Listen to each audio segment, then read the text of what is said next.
ठीक है। इसके साथ परिवार का मुखिया, कुलप या गृहपति और संयुक्त परिवार की व्यवस्था। इसके साथ समाज दो भागों में विभक्त था, करीब करीब एक आर्य और दूसरा अनार्य। ठीक है। जी बताएं।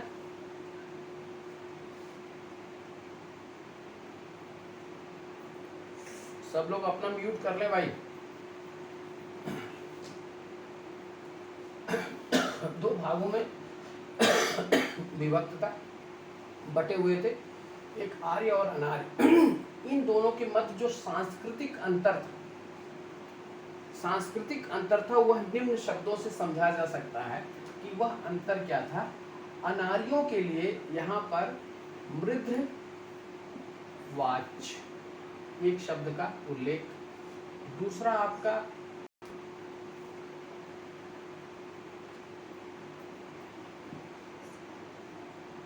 आयज्यवन,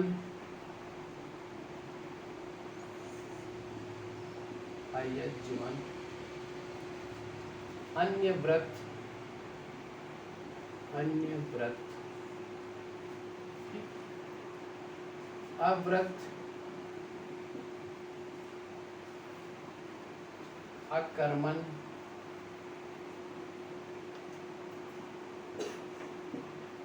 अब्राहन, अब्राहन, ठीक, अदेवयऊ, अदेव,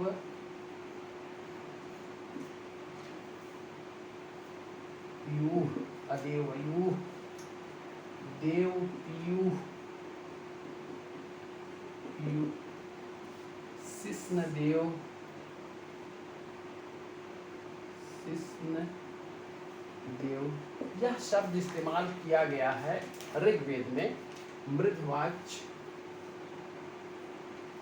अयज्यवन, अन्यव्रत, अव्रत, अकर्मण, अब्राहन, अदेवयू, देवपीयूह, शिष्णदेव। यह शब्द जैसे अयज्यवन का अर्थ यहाँ पर है कि आदियों द्वारा जो यज्ञ किया जाता था उस यज्ञ को न करने वाले, अन्य व्रत यानी कि दूसरे प्रकार के व्रत को मानने वाले, अव्रत आर्यों के व्रत को इनकार करने वाले, अकर्मण आर्यों के द्वारा जो विहित कर्म है उनको ना करने वाले, अब्राहन आर्यों की भाषा ना बोलने वाले, अदेवयु आर्यों के देवता को ना पूजने वाले, देवपीयूह जो है दूसरे अन्य देवताओं को पूजने वाले। ठीक है, इस तरीके का शब्द इस्तेमाल किया गया है किसके लिए? अनार्य के लिए। ठीक है, तो इससे क्या हुआ कि समाज हमको आर्य और अनार्य दो भागों में बटा मिलता है। लेकिन परिवार के रूप में जब हम देखते हैं तो परिवार एक संयुक्त इकाई के रूप में आता है और परिवार का मुखिया कौन रहता है? आपका कुलप या गृहपति रहता है। इसके बाद हमने देखा कि ग्राम स्तर पर जो प्रमुख था वो ब्राह्मणी था। अब हम लास्ट में अंतिम में ऋग्वेद का जो 10वां मंडल प्राप्त होता है, ठीक है, 10वें मंडल में पहली बार मुझे यह ज्ञात होता है कि ये पूरा समाज जो है वह निम्न वर्णों में विभक्त था। ठीक, आप इसको ध्यान में रखिएगा। ऋग्वेद 10वां मंडल, 10वां मंडल, ये मैंने कहा ये क्षेपक के रूप में है, यह मंडल बाद में जोड़ा गया। इसका जो पुरुष सूक्त है, पुरुष सूक्त, इस सूक्त में कहा गया है कि विराट पुरुष से, परम पुरुष या विराट पुरुष, परम पुरुष ऑब्लिक विराट पुरुष, ठीक है, विराट पुरुष से किसकी उत्पत्ति होती है? उसके मुख से ब्राह्मण की, ठीक है, और भुजाओं से क्षत्रिय की, ठीक है, क्षत्रिय की,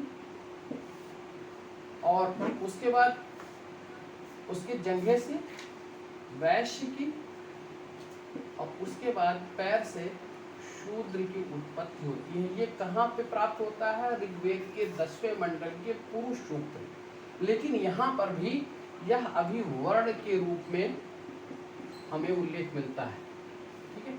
यहाँ जात के रूप में कोई परिवर्तन हमको दिखाई नहीं देता, ठीक है। क्योंकि ऋग्वेद के 9वें मंडल में भी ये कहा गया है कि हमारे यहाँ एक घर की बात है कि मैं वैद्य हूँ, ठीक है, और मेरी माँ आटा चक्की या आटा पीसने वाली है, ठीक है, और मेरे पिता वैद्य हैं और मैं एक विद्वान हूँ जो मतलब कि शिक्षा क्षेत्र से जुड़ा हुआ हूँ, ठीक है। ये ऋग्वेद के 9वें मंडल में हमको प्राप्त होता है। 10वें मंडल में जाकर यहाँ यह उत्पन्न होते हैं और यह वर्ण के रूप में होते हैं। वर्ण क्या है? वर्ण का अर्थ यहाँ रंग के रूप में हुआ है, रंग के रूप में। लेकिन उत्तर वैदिक काल में जाते जाते यही वर्ण हमारा जात व्यवस्था में परिवर्तित हो जाता है, ठीक है। और हमको ये जात व्यवस्था की कठोरता उत्तर वैदिक काल के लास्ट या उपनिषद काल में 6वीं शताब्दी के आसपास में स्पष्ट दिखाई देने लगती, ठीक है। सामाजिक बहिष्कार, उनके कार्यों का अलग अलग, शतपथ ब्राह्मण में, इतरे ब्राह्मण में सबके अलग अलग कार्य दिखाए गए हैं, ठीक है। शतपथ ब्राह्मण में धार्मिक अनुष्ठान में कौन भाग ले सकता है, कौन नहीं ले सकता, इसकी चर्चा की गई है। तो यह हमें प्राप्त होता है। अब हम आते हैं इसके बाद ब्राह्मण, क्षत्रिय, वैश्य, शूद्र के बाद हम आते हैं इस काल की शिक्षा व्यवस्था कैसी थी। इस काल की शिक्षा व्यवस्था, देखिए समाज में क्या हमको देखना है। पहली बात तो समाज का परिवार, परिवार के बाद वर्ण, वर्ण के बाद शिक्षा व्यवस्था, शिक्षा व्यवस्था के बाद विवाह कैसा था, ठीक है। विवाह के बाद स्त्रियों की स्थिति कैसी थी, ठीक है। और वहाँ पर स्त्रियों की स्थिति के बाद वहाँ पे मनोरंजन और आपके खान पान कैसा था, खान पान कैसा था, ठीक है। इस तरीके से हमको समाज में इन चीज़ों को अध्ययन करना होता है, ठीक है। तो अब हम आते हैं नेक्स्ट, शिक्षा व्यवस्था। शिक्षा व्यवस्था कैसी थी? शिक्षा स्त्री और पुरुष दोनों लोग लेते थे। जो पुरुष शिक्षा लेता था उसको आपको एक शब्द इस्तेमाल किया गया है। स्त्री शिक्षा को पहले बता देते हैं। स्त्री जो शिक्षा लेती थी उसको कहा गया है सद्यो द्वाहा, द्वाहा, सद्यो द्वाहा। और एक शब्द इस्तेमाल किया गया है ब्रह्मवादिनी, ब्रह्मवादिनी। ये दोनों किसके लिए इस्तेमाल हुए हैं? स्त्रियों के लिए। सद्यो द्वाहा वह स्त्री होती थी कि जो विवाह की उम्र तक ही शिक्षा ग्रहण करती थी, यानी कि विवाह के पहले तक शिक्षा जो ग्रहण करती थी वो सद्यो द्वाहा कहलाती थी।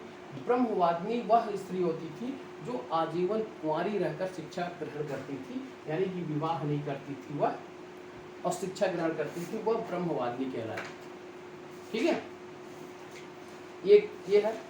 और दूसरा, पुरुष जो होते थे उनको गृह स्वामी और अंतेवासी, अंतेवासी ये शब्द का इस्तेमाल किया गया। दोनों किसके लिए? पुरुष के लिए। अंतेवासी क्या होता था? गृह स्वामी होता था वह घर पे ही रहकर शिक्षा ग्रहण करता था।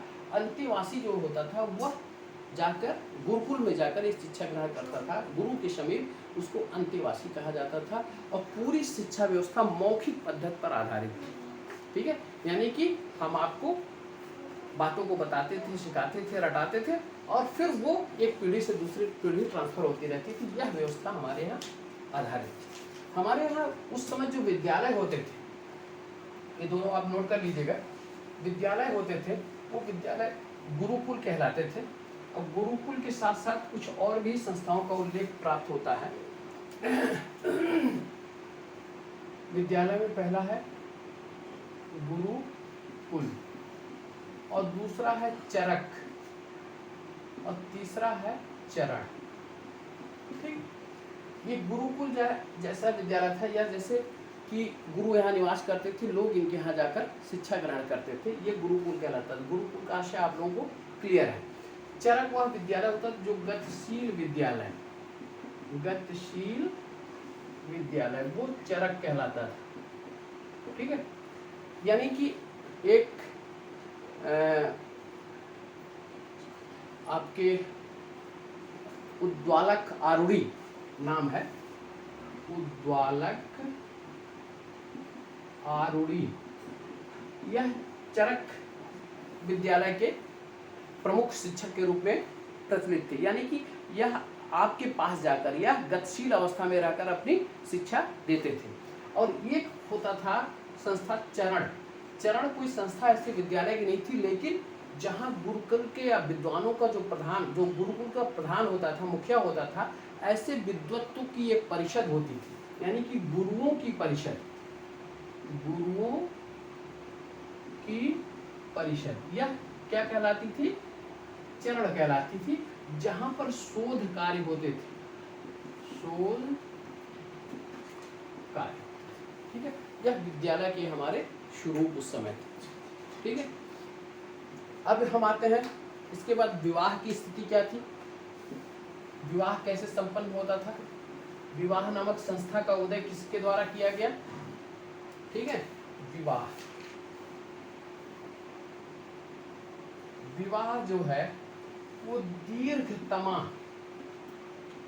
नामक ऋषि, दीर्घतमा ऋषि के द्वारा विवाह नामक संस्था प्रचलित की गई। और इसमें श्वेत केतु उद्वालक, श्वेत केतु उद्वालक द्वारा इसमें बदलाव भी किया गया। बदलाव, ये कभी कभी क्वेश्चन पूछता है कि विवाह नामक संस्था का उदय किसके द्वारा किया था? आपको दीर्घतमा स्त्री और स्त्री ने ऋषि और श्वेत केतु उद्वालक ने इसमें बदलाव किया। विवाह कैसे होता था? विवाह में स्वयंवर प्रथा थी, इसका भी उल्लेख हमें प्राप्त होता था। और विवाह में जो दहेज दिया, दहेज प्रथा उसमें प्रचलित थी, दहेज प्रथा प्रचलित थी। और दहेज को वहत कहा जाता था, दहेज को वहत कहा जाता था। इस विवाह के समय स्त्रियां जो वस्त्र धारण करती थी वह वाधूय कहा जाता था, वाधूय, स्त्रियां जो वस्त्र धारण करती थी, यानी कि दुल्हन का जो वेश रहता था वो क्या कहलाता था? वह वाधूय कहलाता था। और वहत जो है यह दहेज। ठीक है, इसके बाद स्वयंवर की भी प्रथा थी, स्वयंवर। ठीक, और बाद में आपको उत्तर वैदिक काल के अंतिम अवस्था में जो विवाह था उसमें हमको 8 प्रकार के विवाह ज्ञात होते हैं। एक आपका ब्रह्म विवाह है, दूसरा दैव विवाह है, तीसरा आर्ष विवाह है, चौथा प्रजापत्य विवाह है, पांचवा असुर विवाह है, छठा राक्षस विवाह है, सातवां पैशाच विवाह है। ठीक है, आठवां गंधर्व विवाह है। ठीक है, ये 8 प्रकार के विवाह हमें प्राप्त होते हैं। इसकी चर्चा मैं फिर बाद में करूंगा, लेकिन विवाह के प्रकार आप जान लीजिए। अच्छा, कभी कभी स्त्रियां ऐसी होती थी, स्त्रियों की स्थिति क्या थी? स्त्रियों की स्थिति बहुत अच्छी थी। इसके विषय में आप जान लीजिए। स्त्रियां जो है क्या क्या था? समाज में उच्च स्थिति, समाज में अच्छी स्थिति, अच्छी, इसके बावजूद, अच्छी स्थिति के बाद भी राजनीतिक और संपत्ति संबंधी अधिकार नहीं थे, और संपत्ति संबंधी अधिकार नहीं, अधिकार नहीं थे। ठीक है, ऋग्वैदिक काल में स्त्रियां, बाल विवाह नहीं होता था, बाल विवाह नहीं, बहुविवाह, बहुपति विवाह और बहुपत्नी विवाह की प्रथा प्रचलित थी। बहुपति ऑब्लिक बहुपत्नी विवाह प्रचलित। ठीक है, विधवा विधवा पुनर्विवाह होता था, विधवा पुनर्विवाह, ठीक, ये प्रचलित था। अंतरजातीय विवाह प्रचलित था, ठीक है, अंतरजातीय विवाह इसका प्रचलन था, ठीक है। ऐसी स्त्रियां जो पुनः विवाह कर लेती थी विधवा होने के बाद, उसको, ऐसी स्त्रियों को पुनर्भू कहा जाता था, पुनर्भू कहा जाता था। और इनसे उत्पन्न जो संतान होती थी वो पुनर्भव कहलाती थी, पुनर्भव कहलाती थी, ठीक है। ये दो चीज ध्यान रखिएगा कि पुनर्भू और पुनर्भव। अच्छा, इससे जो संतान उत्पन्न होते थे वो क्षेत्रज कहलाते थे, क्षेत्रज कहलाते थे, ठीक है। दूसरा, यहां पर नियोग प्रथा प्रचलित थी, नियोग प्रथा प्रचलित। नियोग प्रथा क्या होती है आप लोगों को पता होगा कि जब संतान की उत्पत्ति नहीं हो पाती तो उस वर के जो उसका पति रहता, उसका निकट संबंधी हुआ, उसका जो भाई रहता था, उसके साथ संतान उत्पन्न करने की क्रिया संपन्न होती थी, वह नियोग क्रिया कहलाती थी, ठीक है। इसलिए यहाँ पर नियोग प्रथा प्रचलित थी, ठीक है। और दूसरा जो स्त्रियों के विषय में महत्वपूर्ण बातें थी, एक था कि विवाह के समय स्त्रियों को खरीदने, कभी ऐसे विवाह होते थे जिसमें स्त्रियां खरीद ली जाती थी, लड़कियां खरीदी जाती थी, तो उसको बीजा माता कहलाता था। जो स्त्रियों को क्रय करता था उसको बीजा माता कहलाते थे, ठीक है। और जो स्त्रियां आजीवन विवाह नहीं करती थी उसको अमाजू कहा जाता था, अमाजू कहा जाता था, आजीवन विवाह न करने वाली, विवाह न करने वाले, ठीक। इसके साथ साथ ये प्रथा और प्रचलित थी, उसका नाम था वरुण प्रभास, वरुण प्रभास। यह ऐसी धार्मिक प्रथा यहाँ पर थी जिसमें स्त्रियां अगर पतिव्रता का पालन नहीं कर पाती थी, ठीक है, पतिव्रता का अर्थ आप लोग समझते होंगे या समझते होंगे कि वरुण प्रभास क्या क्रिया थी। अगर वो पतिव्रता का पालन नहीं कर पाती थे तो उनके शुद्धिकरण के लिए यह क्रिया संपन्न कराई जाती थी जो वरुण प्रभास कहलाती थी, ठीक है। आप इसको लिख लीजिएगा उसके सामने कि पतिव्रता का पालन न करने वाली स्त्रियों के लिए शुद्धिकरण संस्कार, पतिव्रता का पालन न करने वाली स्त्रियों के लिए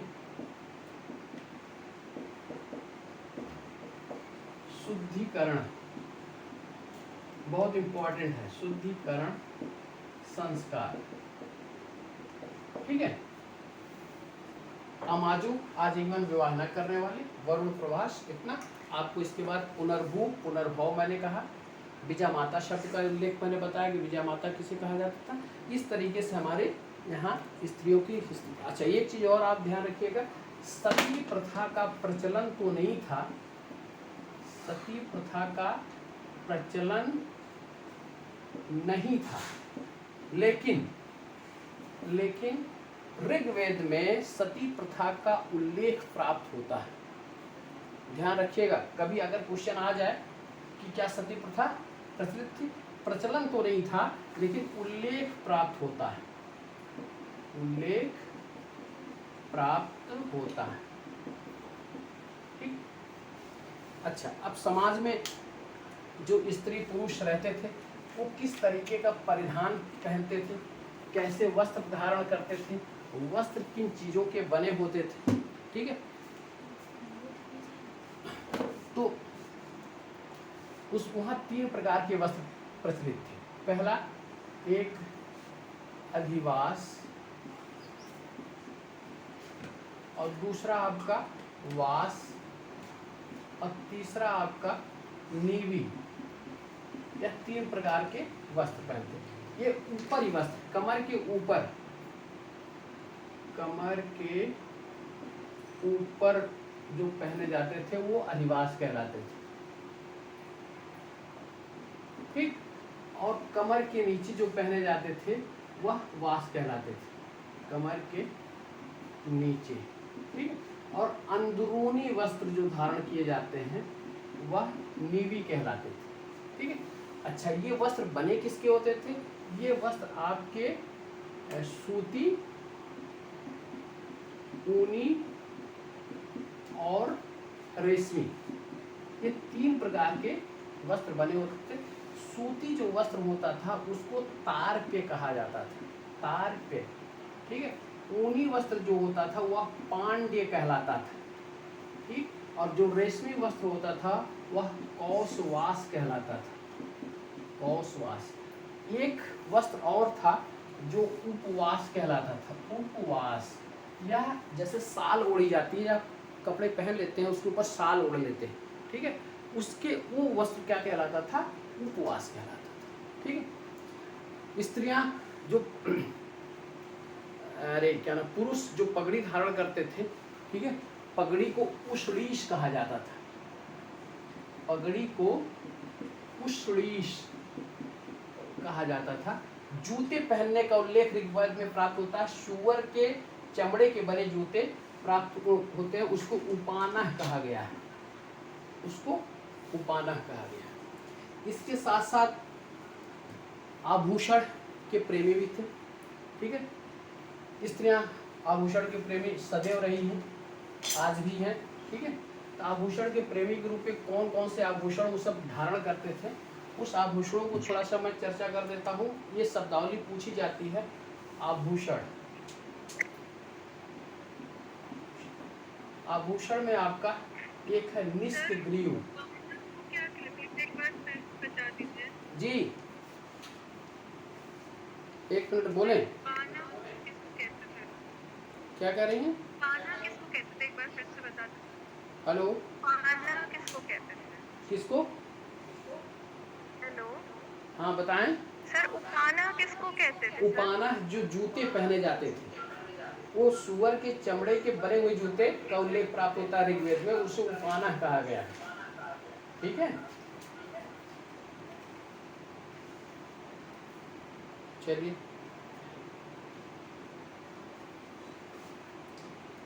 आभूषण में निष्क्रिय, यह गले में पहनने वाला, गले में पहनने वाला हार, ठीक। इसके साथ साथ कुरीर, कुरीर, मांग टीका, मांग टीका को कुरीर कहा गया। इसके साथ साथ कर्ण शोभन, कर्ण शोभन, कानों का कुंडल, ठीक है, या कान में पहनने वाला,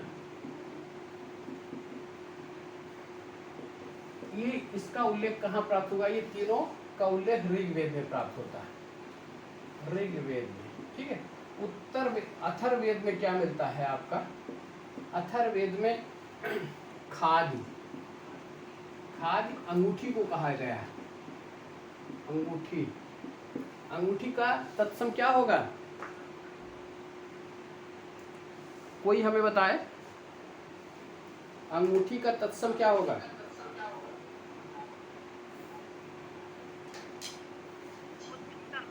हाँ, अंगुष्ठिका। वेरी गुड, बहुत अच्छा। अंगीठी का अग्निष्ठिका है, अंगूठी का अंगुष्ठिका है। खादी रुक्म, रुक्म, यह वक्ष पर धारण करने वाला आभूषण है, वक्ष पर धारण करने वाला, करने, ठीक है। इसके साथ एक और है प्रवर्त, प्रवर्तन, या कान की बाली, कान की बाली, यह प्रवर्त कहलाती है, ठीक है। अब इन आभूषणों के विषय में मैंने आपको बता दिया। अब मनोरंजन के थोड़े से साधन आज पढ़ा के फिर इसी जगह क्लास को सस्पेंड करेंगे। मनोरंजन के साधन के रूप में क्या होता था, ये लोग क्या करते थे मनोरंजन के रूप में। पहली बात तो पासे का खेल, पाशा का खेल, ठीक। दूसरा घुड़ दौड़, रथ दौड़, ठीक। और उसके बाद नृत्य, ये सब क्रियाएं वहां प्रचलित थी। इसके साथ मनोरंजन के रूप में कुछ वाद्य यंत्र भी थे। वाद्य यंत्र में एक आपका दाम है, एक वाद्य यंत्र ये था जिसको ढोलक को द्वादाम भी कहते थे। इसके साथ साथ नाड़ी, बांसुरी को नाड़ी कहा जाता था, ठीक है। समन, जो मेले का काम होता था, मेला, ठीक है, मेले को शमन बोला जाता था। ऐसी स्त्रियां जो नर्तकी थी उसको नृत्यु कहा गया, ठीक। और ऐसे पुरुष जो नर्तक थे उसको नृत्य कहा गया, ठीक है। स्त्रियां, ठीक, और पुरुष नर्तक, ठीक है। स्त्रियां नर्तकी, उनको नृत्य कहा गया, और जो पुरुष नर्तक थे उनको आपको नृत्य कहा गया। और आपको करकर ये शब्दावली मिलती है, करकर, ये वीणा को कहा गया, वीणा को करकर कहा गया। इस तरीके से हम मनोरंजन के रूप में पासे का खेल, घोड़ दौड़, रथ दौड़, नृत्य, और जो वाद्य यंत्र इस्तेमाल करते हैं, द्वादाम, ढोलक, नाड़ी, बांसुरी, करकर, वीणा, शमन मेले को कहा जाता है, नृत्य स्त्रियां नर्तकी, और नृत्य पुरुष नृत्य। आज हम ऋग वैदिक काल के सोशल लाइफ और पॉलिटिकल लाइफ के विषय में मैंने चर्चा की। अब इसके दो प्रमुख पार्ट और हैं, एक रिलीजियस लाइफ कैसी थी, वहाँ धार्मिक क्या था, और इकोनॉमिक स्थिति, अर्थव्यवस्था कैसे संचालित होती थी, इसकी चर्चा हम कल करेंगे। और आज इसी जगह हम क्लास को सस्पेंड करते हैं, अपनी बॉडी को विराम देते हैं। और आप लोगों को जो भी कोई समस्या होगी आप मुझे फ़ोन करके और कमेंट के द्वारा मुझसे पूछ सकते हैं, ठीक है। मेहनत खूब करते रहिए और उद्देश्य जो आपने स्थापित किया उसमें सफल होइए, और इस लक्ष्य को हमेशा पाने की कोशिश करिए। आज की क्लास को मैं इसी जगह समाप्त करता हूँ। शुभ रात्रि, शुभ रात्रि, शुभ रात्रि।